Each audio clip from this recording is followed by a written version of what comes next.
12 konsep keselamatan. Pertama, pemilihan, election atau predestination. Jadi Allah memilih pribadi-pribadi yang diselamatkan untuk menjadi anggota tubuh Kristus. Jadi sesungguhnya manusia mendapatkan kasih karunia untuk memperoleh keselamatan secara cuma-cuma. Namun hanya mereka yang menerima tawaran keselamatan itu yang diselamatkan. Kita bisa melihat di dalam Efesus 1 ayat 4. Yang kedua adalah pengganti atau substitusi. Substitution di dalam Roma 6 ayat 23 menyatakan upah dosa adalah maut. Tetapi Kristus membayar hukuman atas dosa itu dengan darahnya sehingga keselamatan itu diperoleh oleh manusia. Yang ketiga dari 12 konsep keselamatan adalah penebusan atau redemption. Di dalam Kolose 1 ayat 13 sampai 14 itu Kristus telah melepaskan kita dari kuasa dosa. Doktrin ini dibangun atas 3 istilah dalam perjanjian baru. Istilah yang pertama adalah agorazo, artinya membeli, membayar atau menyerahkan sesuatu sebagai pembayaran yang setimpal dalam Matius 13 ayat 44. Yang kedua adalah exagorazo. Jadi ada tambahan awalan X. Itu memberikan tekanan pada arti kata sehingga arti teologisnya adalah dibeli keluar atau dipindahkan dari pasar dosa. Itu kita bisa melihat dalam Galatia 3 ayat 13. Jadi menebus itu exagorazo. Yang ketiga dari istilahnya ada yang dipakai adalah lutro, yang arti dasarnya membebaskan atau melepaskan dari belenggu dosa. Di dalam Matius 20 ayat 28. Jadi kata tebusan itu memakai kata lutro. Yang keempat adalah pemuasan. Itu usaha manusia untuk keselamatan tidak akan memuaskan Allah. Namun dengan mengorbankan anaknya yang tunggal, Yesus Kristus, maka hal itu memuaskan Allah sehingga manusia berkenan kepadanya. Yang kelima adalah perpalingan, conversion. Ketika manusia berkenan di hadapan Allah, maka manusia itu berpaling dari dosa kepada Kristus melalui tuntunan Roh Kudus. Jadi berawal dari dosa, kemudian masuk dalam pertobatan, lalu memiliki iman di dalam Yesus Kristus. Yang keenam adalah kelahiran baru. Kelahiran baru adalah tanda kelayakan manusia dalam memperoleh keselamatan.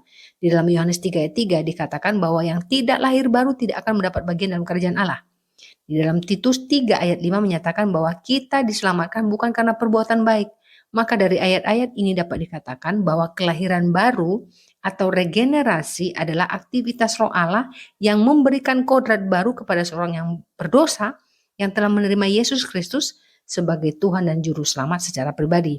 Yang ketujuh, pendamaian atau reconciliation. Di dalam Roma 5 ayat 10 sampai 11, 2 Korintus 5 ayat 19, Kolose 1 ayat 20 dan sebagainya. Pendamaian diterjemahkan dari bahasa Yunani adalah kata lagi, itu dalam kata benda.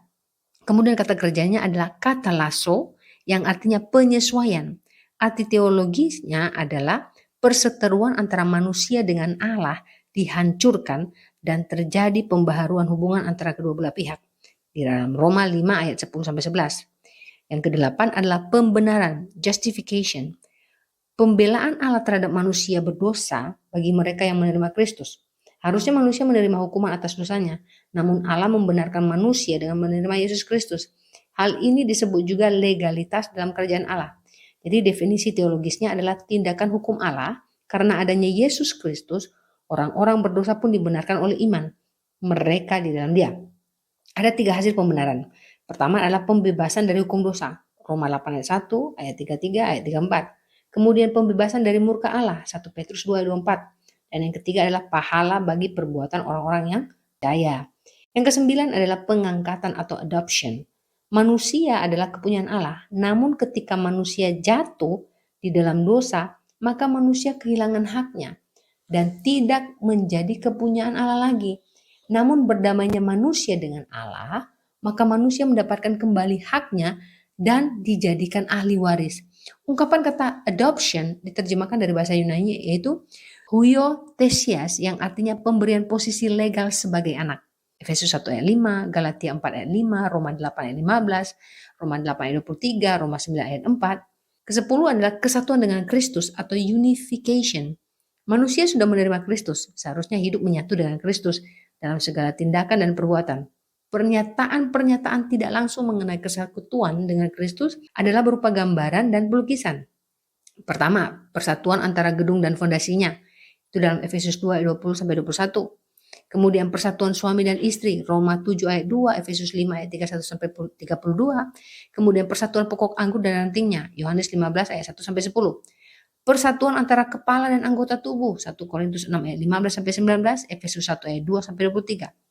Kemudian persatuan antara bangsa-bangsa dengan Adam, Roma 5 ayat 12, ayat 21, 1 Korintus 15 ayat 22. Kemudian warga keluarga Allah, Efesus 1 ayat 5, Efesus 2 ayat 19.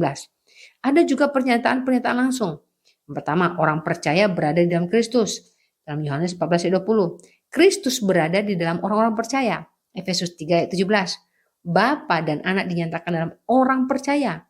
Yohanes 14 ayat 10, Efesus 3 ayat 17, 1 Yohanes 4 ayat 16. Orang-orang percaya memperoleh hidup dengan bersatu dengan Kristus. Yohanes 6 ayat 56 sampai 57, Yohanes 14 ayat 23, 1 Yohanes 1 ayat 3. Kemudian semua orang percaya dijadikan waris sifat ilahi, 2 Petrus 1 ayat 4. Semua orang percaya adalah satu dengan Kristus, Yohanes 17 ayat 21 sampai 23. Orang percaya dijadikan satu roh dengan Kristus, 1 Korintus 6 ayat 17, ayat 19, Roma 8 ayat 26. Yang ke-11 dari konsep keselamatan adalah sanctification atau penyucian. Penyucian adalah pemisahan untuk maksud khusus yang meliputi juga penyerahan diri. Kadash dalam bahasa Ibrani dan hagiazein dalam bahasa Yunani adalah istilah yang dipakai. Penyucian ini meliputi 3 aspek. Pertama adalah kesucian secara posisi, yaitu positional sanctification, di mana orang-orang beriman telah dipisahkan sebagai orang-orang suci dalam kedudukannya sebagai keluarga Allah. Roma 1 ayat 7, 1 Korintus 1 ayat 2. Kemudian kesucian secara pengalaman, experiential sanctification, menunjuk pada proses pemisahan terus-menerus. 1 Petrus ayat 1 sampai 16. Aspek yang ketiga adalah kesucian akhir, perfected sanctification.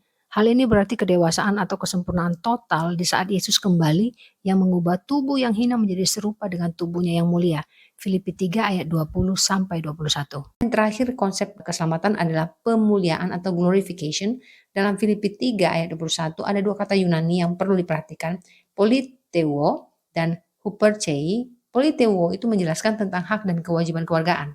Jadi warga kerajaan Allah di bumi dan di surga.